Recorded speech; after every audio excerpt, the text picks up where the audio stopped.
Everybody have enough donuts? There's still some more left. From none to a lot.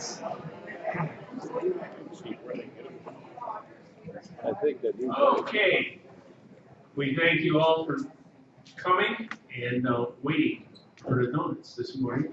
We got a little miscommunications with our donut supplier, and he didn't have the donuts when we went to pick them up. So we ran around and we got donuts. We had 3 people going out for donuts, and they all brought donuts back, more than we thought.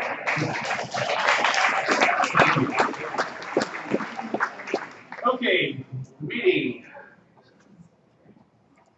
We'll have a discussion on holiday shopping ideas today in the high tech. There's our budget. It's a little different. We got some items. Budgeted expense. That is not the total number of money that is going to be spent, but is committed in case we need it. And the membership is up to almost 1,700 now. That's way ahead of last year, so we'll have way more by next year.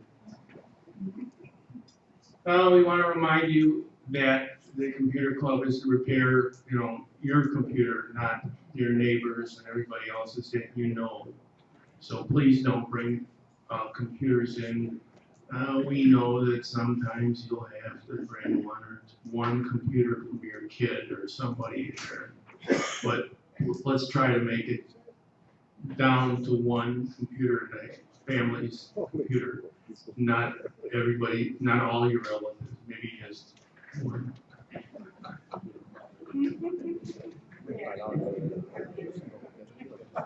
What happened there?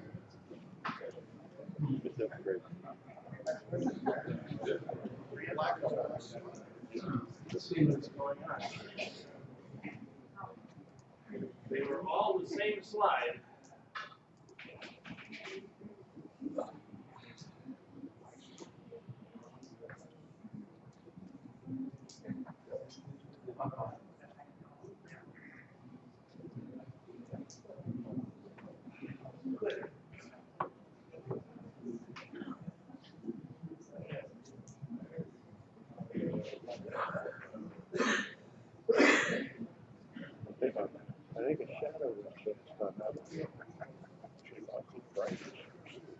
Frank, it's on the newsletter.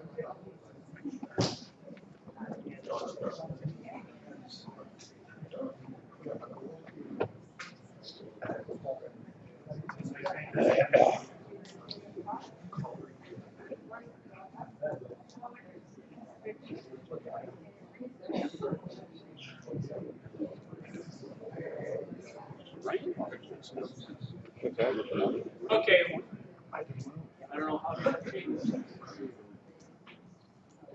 Got a little technical difficulty with color. Somehow it got switched when I inserted them in there. So while he fixes that, one of the things that slide that didn't come up was going to ask for the associate, for the club to approve spending. It was going to, every year we have a budget, and then the budget is what we think we might spend. So what we're asking you is approval, so we don't have to come to the board, come to this group and always come up with a request. So, well, this meeting expenses is the donuts and the, basically that's what it amounts to, 12 months of donuts. And then today we went over budget, but we had and the rest of it is normal expenditures for the computer lab, the office supplies, the printer cartridges, and software. Those items will be over, most likely over $500 this year, but most likely not the extent of what I have out there. But just in case, we'd like to make a motion, have you make a motion and approve that expenditure. So What's your name? Jim Limbrell. Okay, Jim. Second. Okay, what's your name? Nemo. Nimmo? Okay, thank you. This is, any discussion on, out there? Okay, let's have a roll call or hands vote. All in favor, aye? Aye. Okay, thank you. Windows,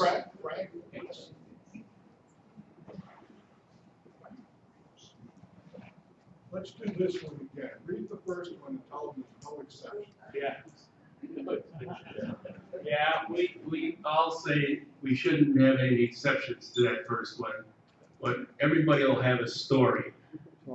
So we're gonna say, try to keep up with it, and just bring your computer in. And if you got a story, let's keep it to a minimum. And if you got any other stories, you can call, you can tell us about it that we want to put in for the meetings or for the newsletter, let us know. So we got that one. Okay, the upgrade on Windows 10. How many of you got the anniversary edition already? Yeah. How many of you found the start button and the power off button? They moved it. So everybody who it looks like this has all been done in the last week. Is all those who had it installed in the last week, raise your hand. Okay, it's about that. We seen it from last weekend, Saturday through Friday. I think most of the lab computers got updated, and a lot of people's computers got updated. So I don't know what they did, but they released a version now that will do all updates, all the computers updated. Originally, they said that they weren't going to have updates available for 7 computers that had 7 on prior to the update. They had some problems with those.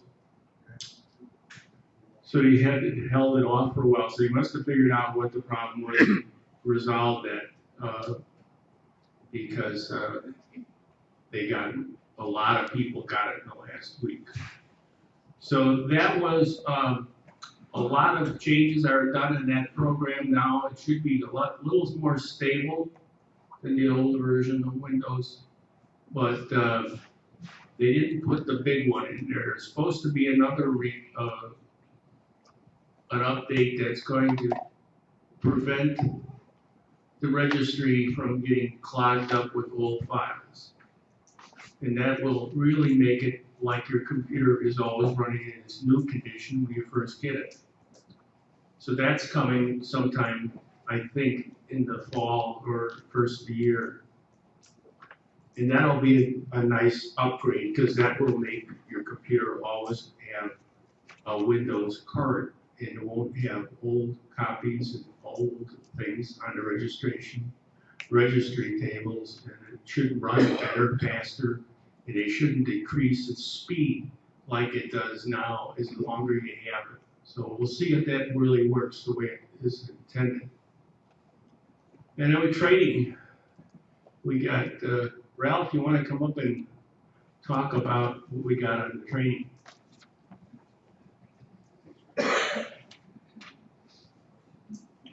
Well, for the month of October, we have 5 classes, and it's not exactly in that order, unless you look at the date. But I did want to mention the mail merge is coming up on October the 5th. George is going to teach that class, and it's just in time if you want to get your Christmas card lists and labels already. So that would be a good class to attend at 1 o'clock. By the way, all the classes are in the lab.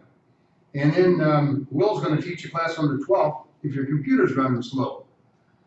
I said to him, you know what, you think that would work on me rather than the computer? He said, I don't think so. Too old.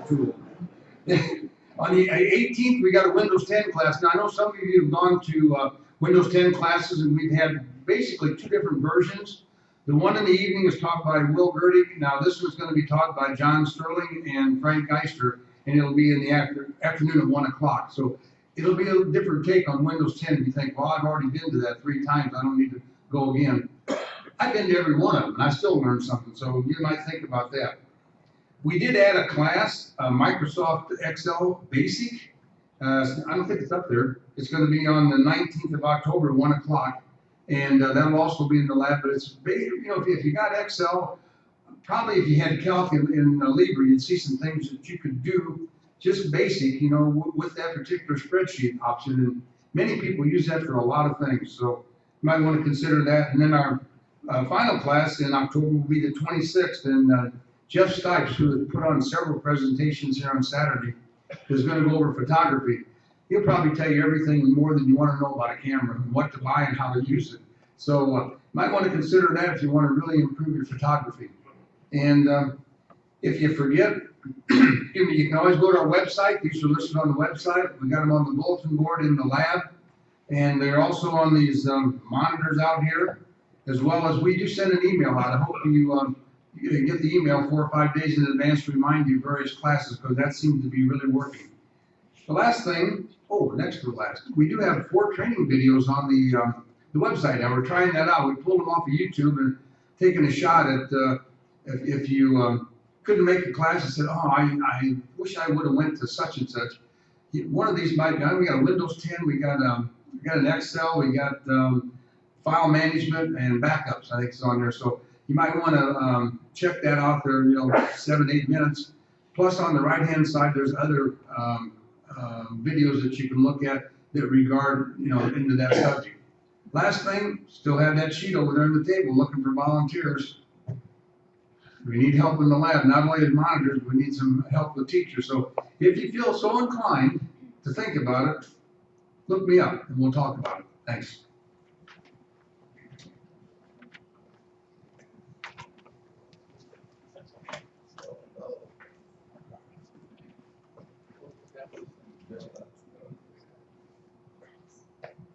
Oh, well, let's see, I don't know, when I imported those pictures in, they must have all reverted back to their, I don't know when I used black type, but it wasn't recently, that's for sure. It's weird how that worked out. Okay, this is things that are coming up in the neighborhood. One of them is the VA will have a mobile van out in the lobby. It should be out in the parking lot. I think it's the 28th. He's gonna look that one too.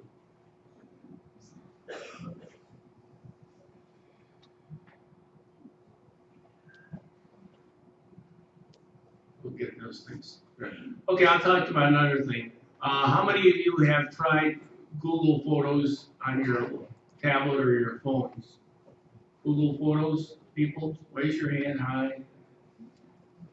Okay, the rest of you, you got a phone and you got things on your phone, you should try putting Google Photos on your phone or tablet, and it will take all your pictures that you've taken and store them in the cloud. That's the first good thing. And it will, every picture you take after you do that will be stored in the cloud and not clog up your phone with storing it in a memory. So how many of you had a phone that says memory's full? And we had quite a few of those in the lab. They said they can't take no more pictures, they can't do nothing. So this prevents that from happening. It is a very good viewer. It works very well. And so take your time, and it takes about, maybe 10 minutes to get installed, and maybe another hour to upload all your pictures, but you don't have to do anything. So give it a try. This is the next meetings of the CTW meeting will be the 5th at the Birch Room, and the board meeting is at the 26th. It's an evening meeting this month. It's 6 o'clock, so remember the time on that meeting. Consumer Showcase is coming up the 27th. That's from 9:30 to 4:30. It's always a good thing to see. And it shows the advertisers in our magazine that we are alive and well when we have a good crowd. There's the VA deal. And now we'll have Bill Giletti talk about our holiday purchasing and gift ideas. Sorry. I hope these slides stay the way I have them. Good. Good morning, everyone. I don't have a lot of new gadgets up here like we always try to do. I've been doing a lot of research on what's going on with technology, and there's a lot of changes coming. Not the least of which is computers are going away. Everybody know that? Okay. The old box computer that you had under your desk is going away. The laptop that you converted to is going away. Did you know that? No. Okay. Well, we'll talk about that this morning. There's a lot of things that are changing. First off, this is the new computer. No? Okay. Smartphones are actually, in the world of technology, the new computer. And we are probably close to a decade behind Japan on this. Japan had adopted the smartphone as the new computer almost a decade ago. We are woefully behind in our infrastructure because they have 100 megabyte Wi-Fi networks in Japan, and we're struggling to get up to, I don't know, 30. Is that right, Ken? Struggling to get the 30 megabyte Wi-Fi networks anywhere in the country. So, you know, if we get that high, that's pretty good. So we've got a lot of room to grow in this country. But these are the smartphones that I researched and found, at least through CNET. I use CNET a lot. That's the old, what was that? What was the magazine that used to come out? I forget the name of it now. Bristol Computing. Bristol Computing I used to read. Yeah, that's gone. Bristol Computing is old. But the iPhone 7 is the latest version of the Apple phone. It has a new camera system on it that's supposed to be more advanced. It has best performance and battery life. Actually, I was reading an article this morning while I was studying that's incorporated in two parts. One is the technology in the phone. The second is iOS 10 and iOS 11 really reduced the demand on the battery. So that's helped in a couple of ways. Immersive stereo speakers.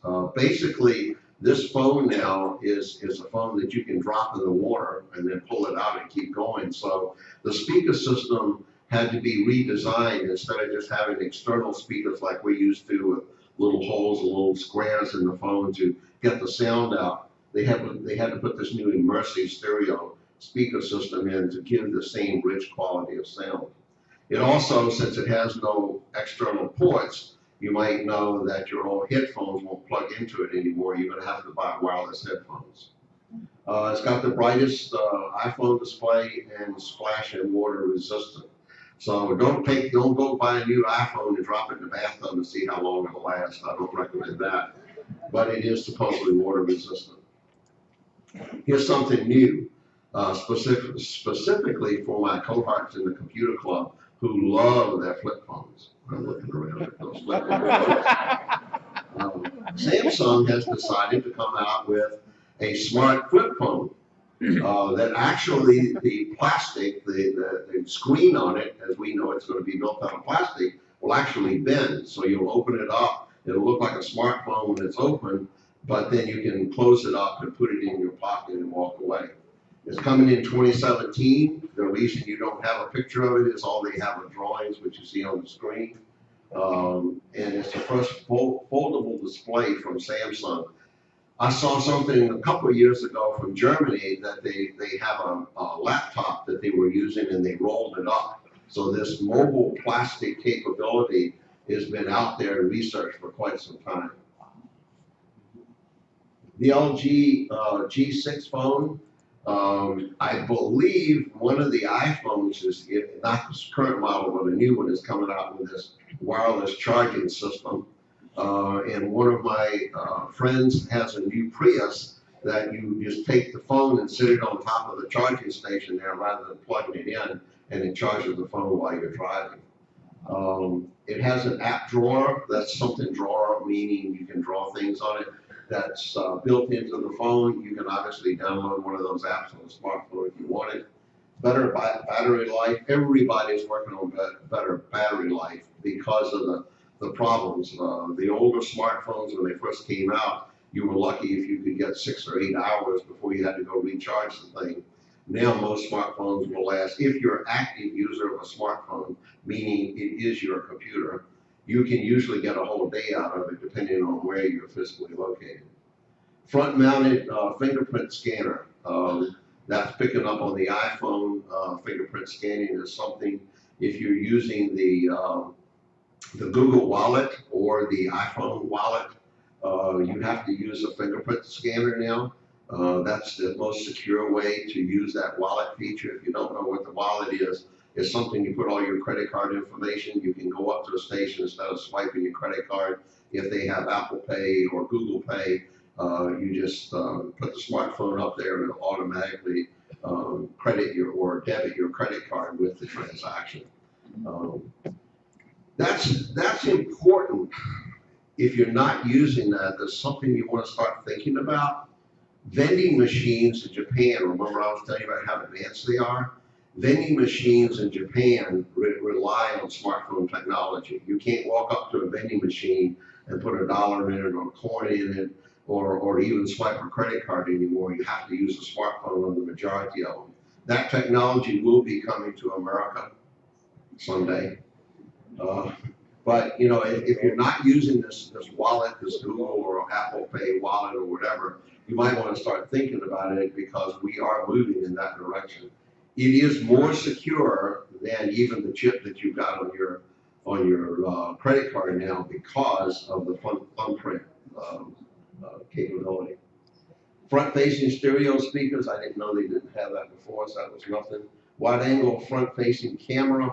If you use Skype, now this is going to have the Android system, so you don't have the Apple equivalent to Skype. So you'll need to use Skype on it, but the wide-angle camera will make it a lot easier for you to see. You can hold the phone out and see 2 or 3 people at the same time. Brighter and always on display. I think that's on all of them now. The Titan is going with the the Windows operating system. It's a smaller phone, 4.7 size, as small as the smallest smartphone out there. It has 16 gigabytes of internal storage and no external storage. They're going to rely heavily on cloud storage on this phone. So when Frank was talking earlier about using Google Photo, if it's the Apple system, they're going to use OneDrive. They're going to rely on everything that you do to push it to OneDrive when you're not storing stuff in the phone, pictures and what have you. The Sony Xperia, there's the camera quality. As you probably know, Sony bought Minolta years ago, and so they've incorporated the Sony or the Minolta camera, which was an excellent camera, their technology into the Sony cameras that are out there. And this Sony phone apparently has one of the better cameras for a smartphone on the market. Again, improved battery life, personal assistant, verbal commands. This is something relatively new, but I think, while I know that I saw something about Siri, which is the Apple equivalent of Google Speak, that they are trying to improve that. So they're trying to catch up with Android on this feature, where everything that you do with the phone is verbal commands rather than pushing buttons and getting into the keyboard, etc. So it'll read your text, it'll provide directions, it will schedule appointments, all verbally, you talking to the phone and the phone responding back to you. That's especially important on this. How many in here have an Apple Watch? Oh boy, okay. Actually, I was surprised. We have a son that and they have a family that lives up in Milwaukee now. We go up to see him frequently. And I was surprised when we were up here a couple of weeks ago that he no longer uses his smartphone. It's in his pocket, but this is the only way that he communicates now. He does email, he does texting, he does phone calls, everything from his watch. And it's all verbal. It's all verbal commands that he's using. Built-in GPS, water resistance to 50 meters, new lightning fast dual core processor displays, 2 times brighter, and supports Siri, and that's why you can talk to it, because Siri is the verbal communication language. And it syncs with the iPhone, so everything that you're doing, if you do take your iPhone out and you want to operate it, it'll also sync it back to the watch, and everything you do on the watch, if you send a text, it'll take it back to the iPhone, so they work in conjunction with one another. It's just easier for people, especially if you're an active person, to use the watch rather than the phone. Tablets. Now I know there's the Nook out there and several other types of tablets, but this is what the tablet world looks like today. This is one of them, in addition to the smartphone, this is your new computer, the tablet. And I'll talk about that a little later in the presentation about what they're doing with these. The Amazon is still one of the most popular tablets on the market, mainly because of price and functionality. The Amazon Fire and the Fire HD, major entertainment centers. Now that's where Amazon is, as you probably know, is headed, is into entertainment. So the Fire and the Fire HD is really, they're showing movies, television series, etc. You use this device to handle your movies on. The Kindle Reader is by far still the best reader. If you like to read books on a tablet, you can't replace the e-reader with any other tablet because of its capability of reading in direct sunlight. It's just one of the best. It's been designed specifically for that. Glare-free screen, built-in backlight. You can read in the dark with it very comfortably. So if you are a major book reader and you want to continue doing that on a tablet, I highly suggest that you consider the reader. Yes? How about prices? How about prices? I don't get into pricing on this. But I can tell you that in the Amazon world, you're talking a range of low $49 to a high of about $350 for any of these devices you see up here. It depends on the capability you want. But you can load on the e-reader for a product around $100. George, you have an e-reader, George? I know you have the Fire. We've got about 4 of them, yeah. Okay, and I think they're around $100, right, the e-readers? Yeah, I think so. That, they got $50 ones, about $49. Yeah. If you watch Amazon, they get on sale. I just bought one for $30. Okay. Super machine. George just said the Amazon Fire you can get for as low as $34 now. But remember, these are basic machines, so you're going to do basic functions with them. Don't expect them to be a full computer, okay? So be careful with that. But the e-reader, as an example, if you're so inclined, you can load easily 100 books on it. I don't know how many books you read in a day or a month or whatever, but 100 is quite a few books. One of the things, if you like to take trade magazines and you're traveling or what have you with you, the point is you can put a lot of trade magazines and a lot of books, novels, what have you on an e-reader, and it's a very convenient way to travel. So, highly recommend that. The iPad Pro is now a direct competitor to the Microsoft Surface. It's 2 sizes, 9.7, 12, and 12.9 inch. Basically, you know, if you want to use it more as a computer, you're probably going to want the larger display. High resolution display, True Tone display, 9.7. The high fidelity speakers in each corner make it an excellent system for sound if you want to play music. High-speed processor and optional smart keyboard attachment, which is what you have with the Surface, which we'll talk about next. The one thing it doesn't have is a docking station, not a docking station, but what's the word I'm looking for? It's a device that swings out on the Microsoft Surface that allows you to change the angle of it. So if you want it sitting up like this, or you want to tilt it back like that, that's one of the major features, and it doesn't have that. So you don't have to rest the back of it up against something when you're typing on it, but it does have an attachable keyboard. This is the Microsoft Surface. You can see the stand in the back of it, and that is a completely variable stand. You can move it in almost any direction, almost lay it down at the same time, leave it set it up the way you see it here. 12.3-inch screen, lightweight, it's only 1.69 pounds. Multi-positional kickstand, that's what they call it, kickstand. One runs 10 latest generation of Intel processors, battery life up to 9 hours.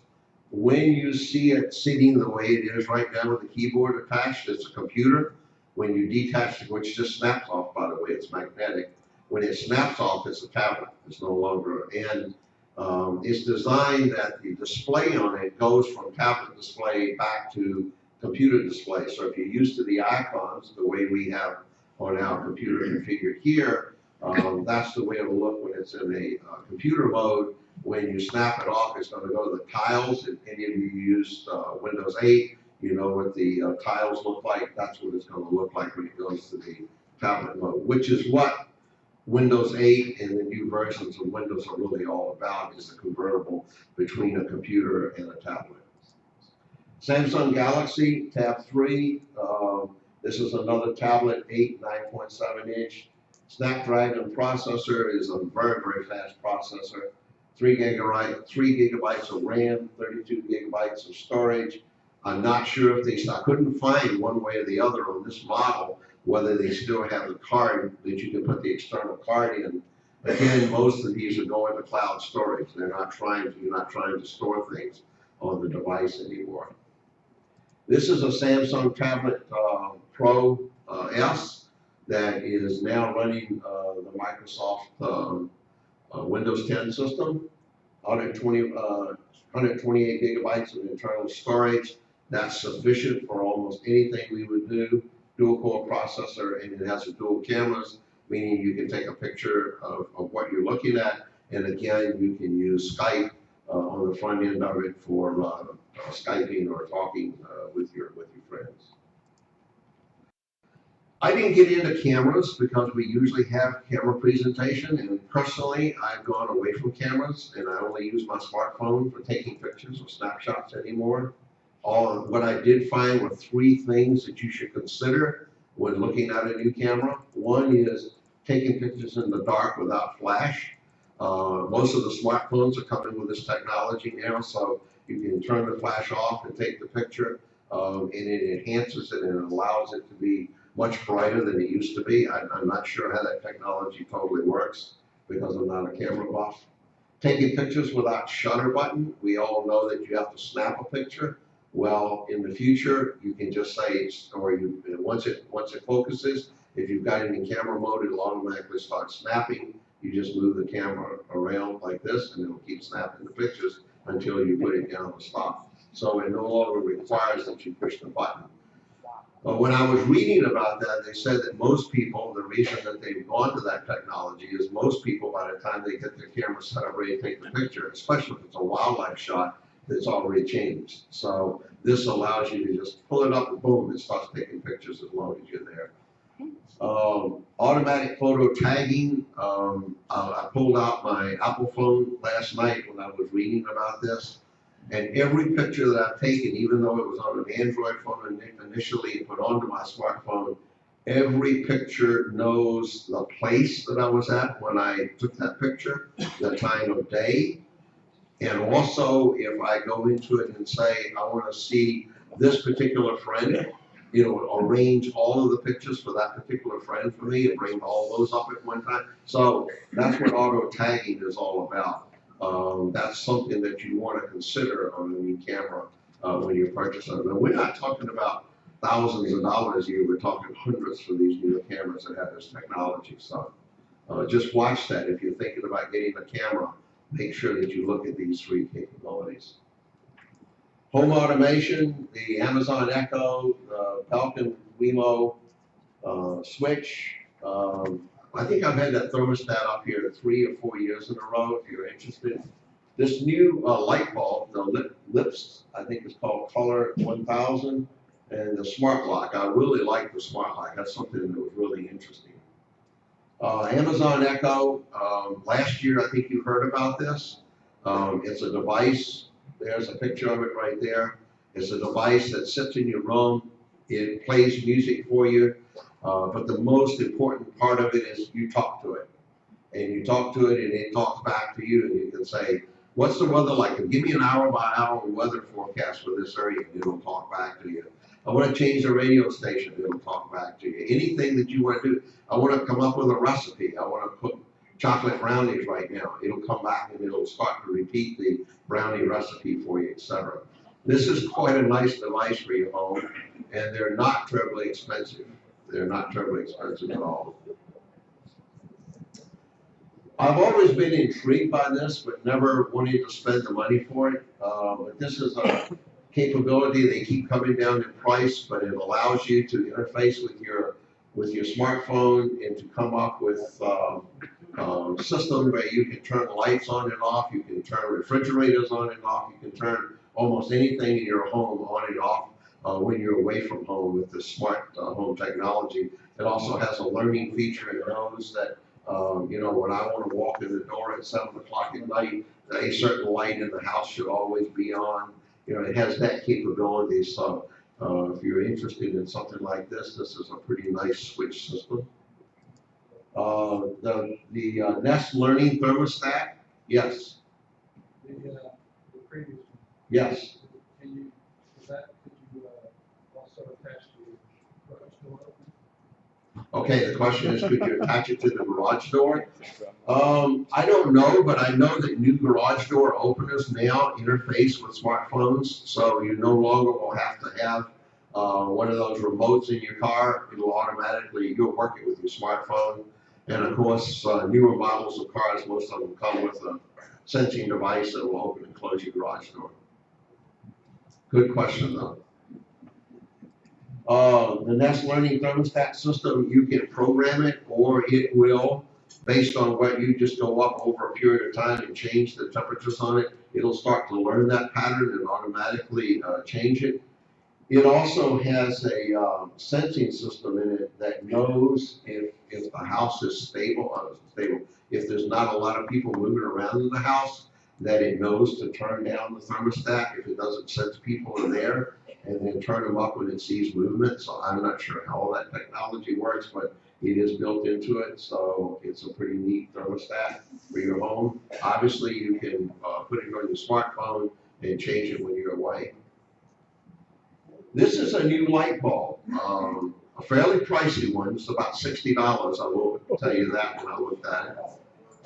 But these light bulbs have the capability of mood sensing, and so if you want to change the colors in the room, you put the app on your smartphone, and it's controlled by RGB wheel, and you just change just pull your finger around on the wheel, and it automatically changes it for whatever color you decide, green, black, red, what have you. And I thought that was pretty cool. Works with both the Android and iOS operating system.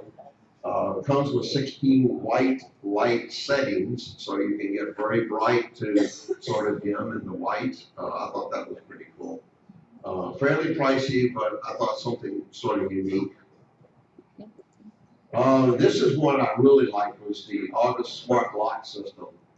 This one is under $200, I believe, which is not too bad in price. And it senses with your smartphone, when you've got your smartphone on, it senses when you leave the home, it automatically locks the door. So as you're walking away from the home, it locks the door for you. As you're walking toward your home, it unlocks the door. One of the neatest features I thought was that you could set up a guest capability with their smartphone and put a timestamp on it. So if someone, say, is coming to visit you and you want to allow them to enter and exit your house for the next 5 days, you can say, just for this 5-day period, give this guest the capability of coming in. So their smartphone will work the same way as they approach the home. It'll allow the door to open. Yes.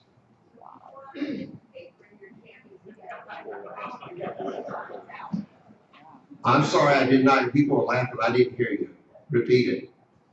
If you walk outside in your jammies and you don't have your phone, you're gonna get knocked out. If you don't have your phone on you, it won't operate.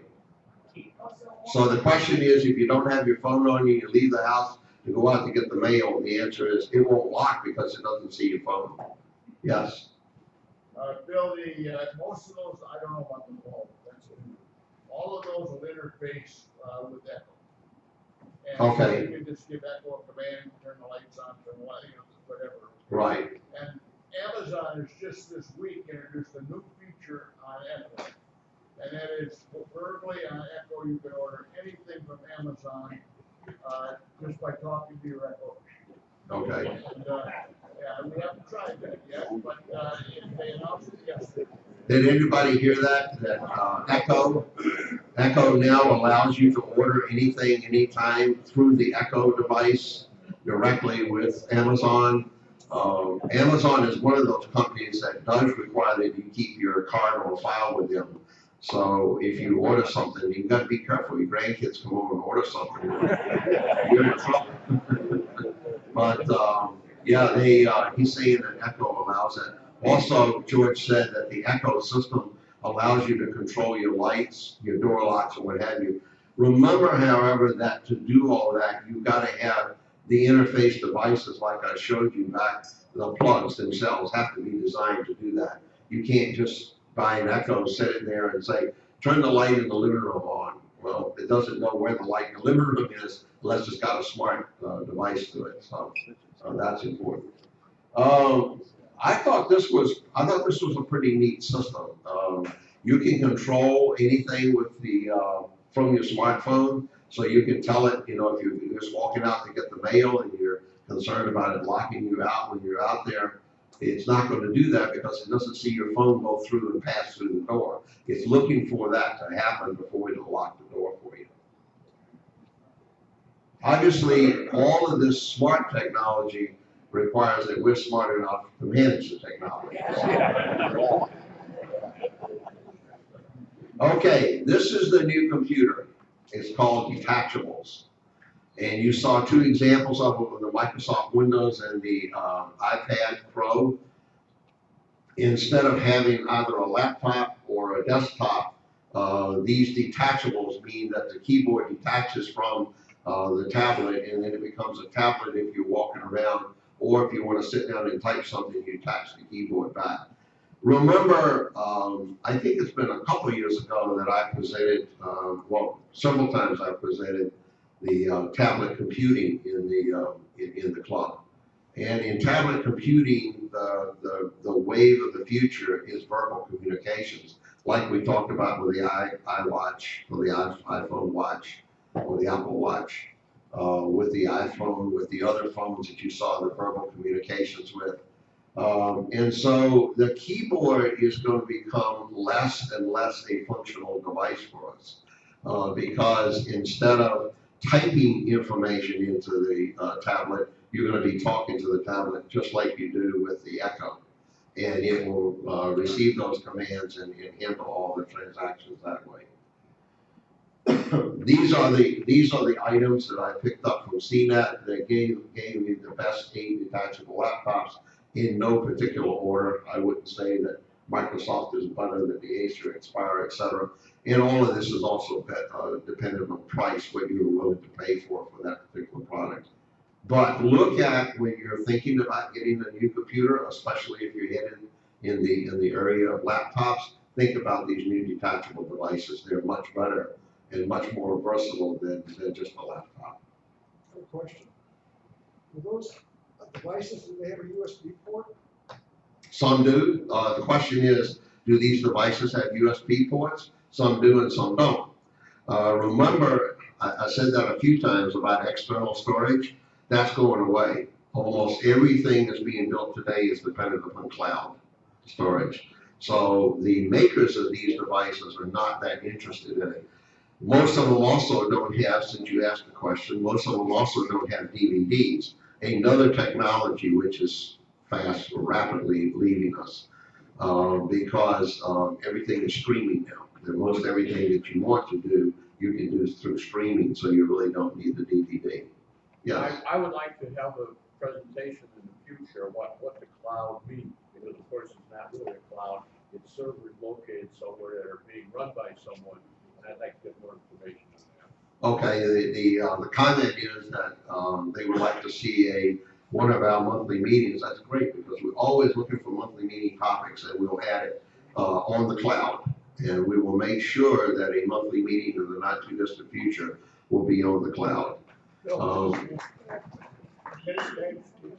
Oh, yeah, would you like to teach it for us? I'm a skeptic. Okay. With respect to that, how the Russians are gonna tap in and monitor everything Okay, on the so iCloud. when it comes to the cloud, we have a concern about the Russians tapping in and monitoring what we're doing. That's true. Security, Duplication, Yeah. separation, earthquake proof, Right. etc., all sorts of things. okay, yes. You mentioned streaming. Steve's Paradise. Mentioned streaming, I didn't hear the last part of it. You could have a class about streaming, what else involved there. Okay, okay, so a presentation on streaming. That's two good topics for us, excellent, yeah. I think streaming would be a whole topic as well as the cloud, yeah. Well, anything new and different is strange, and certainly, we know from the news, 500 million Yahoo users were hacked a couple of years ago, and we're just finding out about it today.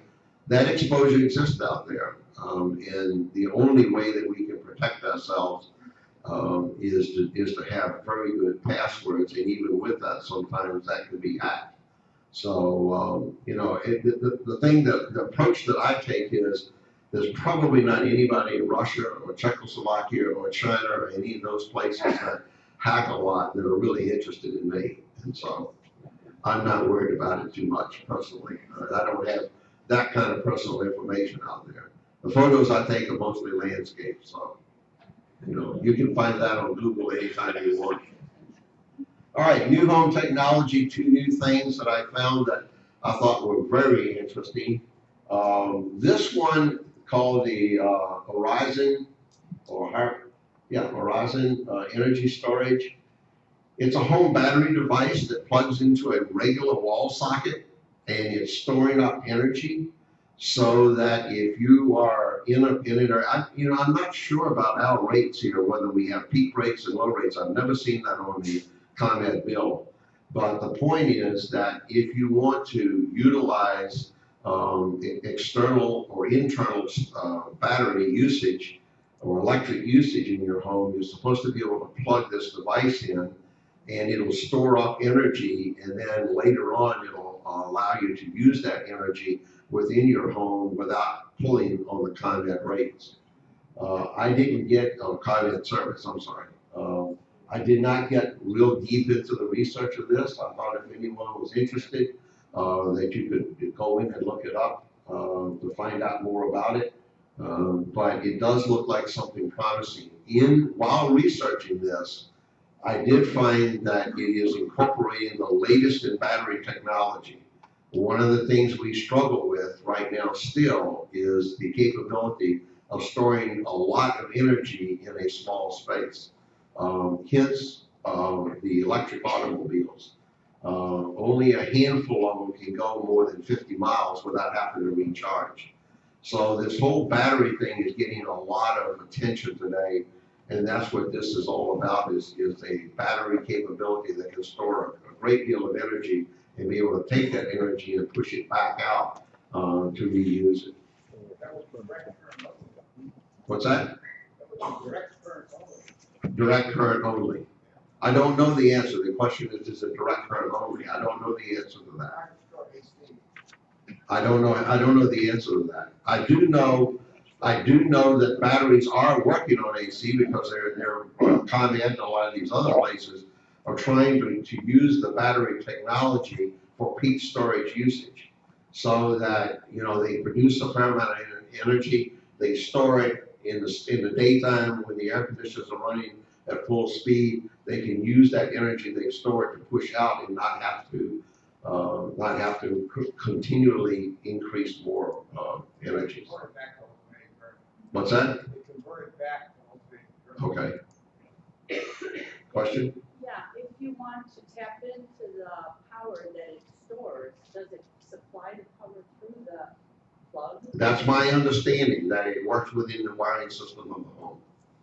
But again, you know, if you're interested in looking at this, you need to do more research. I didn't even look to see where they sell it, nor a lot of this stuff like this one and the next one I'm going to show you, I don't even think is on the market for sale right now. This is the concept. It's an idea of what they're doing, okay? That's part of what this presentation is all about, is trying to find new technologies. So it actually would take the place of a generator. Somewhat, the question is, would it take the place of a generator? I mean, it would depend on how much, like if your power outage is 2 hours, maybe. If it's 2 days, maybe not. You know, that's what you'd have to ask the question. Yes, George? Bill, I think this would also interface with solar. Interface with solar? The question is, will this interface with solar? It could be. That's something our board of directors needs to work on. We do need to keep an eye on solar energy this past week was a very bad example of solar energy for our area. But today is looking more promising. Maybe we could use solar panels today. Yes, maybe it could, George, I don't know. This one, I'm excited about, but everybody I've talked to about it so far is not very excited about this one. It's called an e-shower. And basically what it's doing is it's using space-age technology to recycle water in your shower. So if you think about the astronauts, in 1968 I went to a presentation in Virginia by NASA, who said that one of the biggest hurdles they had to overcome with the space agency and with the astronauts going to space was this whole concept of water. They left the Earth with a defined amount of water, and they returned to Earth with the same amount of water. That water was in the space capsule, and that water was in your body. So if you would, you know, take that water out of your body, it has to be recycled. It goes through a filtration system. We do it through a sewage system here, but it has to go through a filtration system. In the space technology, that water then became water that you washed dishes and washed your hands with, which was then recycled, and you drank that next series of water. Boy, I didn't see a lot of wow. You don't think about that, but that's what happens here on Earth. You know, the water gets filtrated, and then it goes back down into the Earth, and then we drink it, okay? So that's what this shower is. It's not designed for drinking, but that's what this shower is doing, is as you take the shower, if you can see the diagram up, there's a pan on the bottom. It's catching the water as it comes in. It's filtrating the water, and it's capable of pushing 6.3 gallons of water a minute back out the shower head. It also, because the water that you're using is warm, it's already been warmed, then it's going to re-warm warm water, so it's going to use less energy to re-warm that water. And at the end of the shower, it recycles, it flushes out, it backwashes, I guess, the filtration system. So 80% of the water that you started with in that shower remains in that shower. Over a I think this is a 7 shower cycle, you're bringing in a complete new change of water.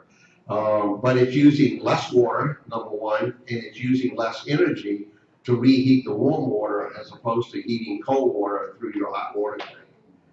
This is actually in operation, and it's in Sweden. I don't think it's available in the US market yet, but it's actually in operation in Sweden right now.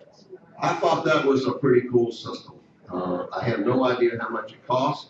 I think it's something definitely we need to think about as we think about water usage in the world in the future, as well as the amount of energy that we use. So just something to think about. And now I'll answer, although I do appreciate you asking the questions while I'm making the presentation, because I know it's a question in your mind. Are there any other questions that have come up while I was doing this? Yes. looked online at work, like everybody else, and somebody was told, if you want to use your old speakers or your headphones on your new smartphone, your iPhone 7, to drill a hole to access the speaker, to get the audio. It turned out to be a fraud. So don't drill your iPhone 7. Okay, so the question was, someone read on the internet that, with the new iPhone 7 or any other device, that you have to use wireless speakers, probably Bluetooth technology, that you could drill a hole in the new iPhone 7 and then plug your speaker in. Well, I know for a fact, unless you can find where that wire is, if it's in there, you're not gonna hit it right. So don't drill your new smartphone. Yes, With respect to your smart thermostats, yes, I have been researching that. One of the things that I found out was that in most cases, it requires extra wire to be run from your furnace to the new thermostat for power. So as far as my house is concerned, the wire isn't there. So it's an expense that goes along with this. okay. I guess everyone heard that since we used the mic. I'm not aware of that. I do know we do have a wire from the furnace that does have power. I just didn't know it required more power for the smart one, so. Do you know that, okay, we got a question over here, I okay, have a comment on a question. Back to turning on your lights and all that. yeah, I have the Echo, and then I have Insteon okay, plugs, and they work together. okay, So, and I can control them right, with my phone as well. Also, about the tagging on the pictures that you mentioned. right, I read, I think Kim Commando or somebody, that like if you take pictures of your grandchildren, mm-hmm, it's going to show, if you have that on, I turned it off because of this reason, but it's going to show where they live. yes, And it's dangerous. yes. In fact, with the pictures I was looking at, I was surprised that it took pictures taken on my Android phone and actually gave, someone went in Philadelphia when we were on vacation with their granddaughter, and it showed the address. So yes, you're absolutely right. It's that specific on tagging. One disadvantage to the Echo is if you happen to have your television on, and they put an ad on for Lexus. Echo will answer saying, I don't understand the command. So, that's a funny thing that does come up quite often. Okay, thank you. I just saw the other day where Motorola's, their phone, it's a Moto Z, I believe, and it has a snap-on projection capability. This is a phone called a Moto Z. Yeah. You know that's owned by Lenovo now, right? Yeah, no, I didn't know that. Yeah, Motorola is out of the phone business. They've been out of the phone business for 3 years now. And they actually sold that phone business and technology to Google, and Google got a lot of heat about getting in the phone business, particularly from Samsung, because Samsung is the biggest supplier of Android phones right now. So they decided to sell that business, and Lenovo, which is a Chinese manufacturer of Lenovo computers, bought that business. Okay, so the question was if you could snap on something for projection. I actually, our church just put a new projection system in that allows all the smartphones, Android and iOS, to connect directly to it and project through that. But also being able to project from the phone, yes, that's true. Take your presentation with you and project it, yes, that is, yeah, that's a cool feature. Okay, thank you very much, everyone. Hey, thank you, Bill. Just a reminder that you please wipe the tablecloths down with the napkins that are on the table, and you could actually fold it up, which would be helpful. Thank you. Great.